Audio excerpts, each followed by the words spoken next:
Shalom, saudara-saudari yang dikasihi Tuhan. Hari ini kita akan memulai pembahasan yang sangat penting, etika Kristen, filosofis dan alkitabiah. Etika Kristen bukan sekadar teori benar dan salah, tetapi berbicara tentang bagaimana kita hidup sesuai kehendak Allah, melalui pemahaman kitab suci dan pengudusan akal budi. Sebelumnya perkenalkan, nama saya Obednego. Saya adalah dosen pengampu saudara dalam mata kuliah ini. Mari kita belajar bersama dalam mata kuliah ini. Secara filsafat, etika membahas tentang nilai, moralitas, dan perilaku manusia. Etika tidak hanya membahas apa yang dianggap baik atau buruk, tetapi juga mengapa sesuatu dinilai demikian. Itu sebab etika membantu kita berpikir kritis tentang pilihan-pilihan hidup dan konsekuensinya secara rasional dan reflektif. Dalam studi etika, kita mengenal beberapa aliran utama yang menawarkan pendekatan berbeda dalam menilai tindakan moral. Deontologi menekankan kewajiban moral dan aturan yang harus dipatuhi, terlepas dari hasilnya. Sebaliknya, utilitarianisme menilai tindakan berdasarkan manfaat terbesar bagi jumlah orang terbanyak. Sementara itu, etika kebajikan berfokus pada pembentukan karakter dan kebiasaan baik sebagai dasar kehidupan moral. Namun etika Kristen memiliki dasar yang berbeda, Allah sebagai sumber nilai tertinggi, firman Tuhan sebagai standar kebenaran, Kristus sebagai teladan moral yang sempurna. Etika Kristen menjawab bukan hanya apa yang benar, tetapi juga mengapa dan untuk siapa saya hidup benar.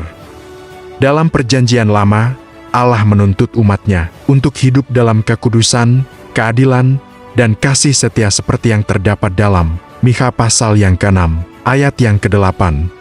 Sedangkan dalam Perjanjian Baru, Yesus memperkenalkan etika kerajaan Allah yang terdapat dalam kitab Matius pada pasal yang ke-5 sampai pasal yang ke-7 yang menekankan kasih, pengampunan, dan kemurnian hati.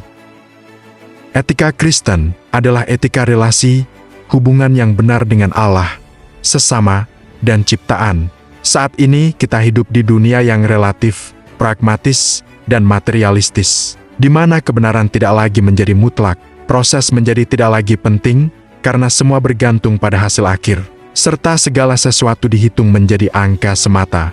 Untuk itu, etika Kristen menantang kita untuk tetap setia, melakukan kebenaran yang lebih penting dari popularitas, menjaga integritas lebih utama dari keuntungan, serta menerapkan kasih yang lebih mulia daripada toleransi semu. Dan ini semua berarti, kita dipanggil untuk hidup berbeda dari dunia, dan menjadi terang dan garam. Hidup etis bukan sekadar aturan moral, tetapi bentuk ibadah kepada Allah. Seperti tertulis dalam Roma pasal yang ke-12, ayat yang pertama. Karena itu, saudara-saudara, demi kemurahan Allah aku menasihatkan kamu, persembahkanlah tubuhmu sebagai persembahan yang hidup, yang kudus dan yang berkenan kepada Allah. Itu adalah ibadahmu yang sejati. Mari kita hayati nilai-nilai etika Kristen dalam studi dan kehidupan sehari-hari. Sampai jumpa di pertemuan berikutnya. Tuhan memberkati.